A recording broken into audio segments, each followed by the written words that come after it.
Specialty medications represent only 1% of all prescriptions nationally. These medications represented 31.8% of 2014 drug spending. Now, that is a big number. I don't disagree with that. But it's all the more reason why, for these drugs in particular, above any other drug, you really do need to make sure that whoever is handling those drugs can make sure that those drugs are taken when appropriate, and most importantly, get all of the follow-up and all of the counseling and all of the necessary assistance in taking these drugs, because they're complex, they can be dangerous, and the last thing you want is for these drugs not to be taken appropriately. Greetings, I'm Ben Twilley. I'm with Express Scripts. Specialty pharmacies offer the highest inpatient care. Express Scripts owns a specialty pharmacy. It's called a Credo, and we do a fantastic job of making sure that our patients receive their drugs and take their drugs when they need to, and in the proper required dosages and with administration correctly. We have over 2,500 clinicians on staff, and as well as academic sites. These folks understand these illnesses, they understand the medications that work with these illnesses, and they are the best of the best when it comes to. When someone is prescribed a specialty drug that is an Express Scripts member, they immediately start building a relationship with a dedicated Accredo clinician.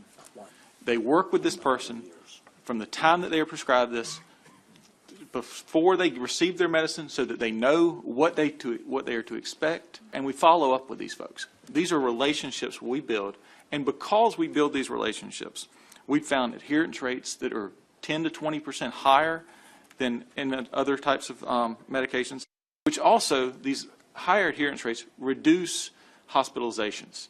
We've seen reduced hospitalizations from 25 to 50%, which all that translates into lower cost. Debbie Rivkin with Care First Blue Cross Blue Shield.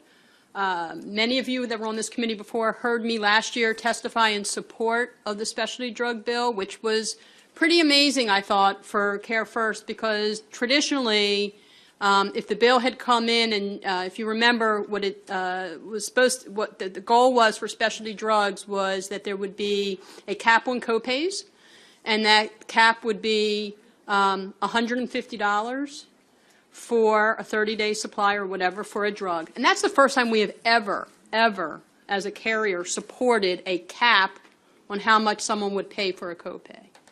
And I said to you at that time, the reason why we supported that cap is because we really think for specialty drugs, if you can tie affordability for those drugs with increased adherence, we could really reduce the cost of health care and increase quality. And we did a little experiment when the bill came in. Delegate Hammond brought everybody together. We spent many, many hours on this bill. And at the time, Care First did not require their members to go through a specialty pharmacy. We allowed members to go to any pharmacy they wanted to get their specialty drugs, including a specialty pharmacy. So we took all the members for different diseases that are specialty, that take specialty drugs, and we looked at their adherence rate. And every single drug, and Mr. Chairman, there's testimony from last year in the bill file on this, I sent a letter, showed that adherence went up when you looked at the two populations when the member received the drugs from a specialty pharmacy. And I'll give you MS, multiple sclerosis, as one example.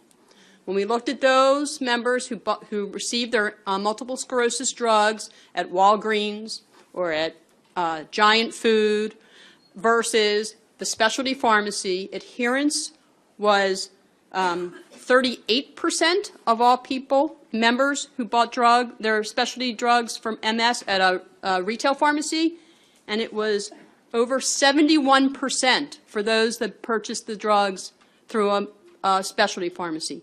Adherence, staying on your drug regime, went up.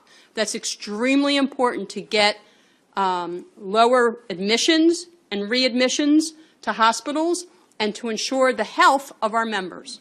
So we thought this was a very wonderful, tied-together compromise to cap copays for individuals who were purchasing specialty drugs and allowing carriers to require that specialty drugs, as defined in the law, would be they would have the decision to have those drugs sold through specialty pharmacies. We did not, Maryland was not the first law on the books on this, Delaware was. We took our law from Delaware and our definition of specialty drug from Delaware. It was not something we created here in Maryland. They also had a cap on their copays. What the bill does is it completely undoes the requirement for drugs to be purchased through a specialty pharmacy, which we believe will completely blow up the ability of us to see our members having wonderful adherence rates and will impact the ability of us to really care for members appropriately. You've already heard about specialty pharmacies, the high touch, the fact that members have the ability to talk to clinicians before, after, and during. We really think that's really important for people to stay on their drug regime.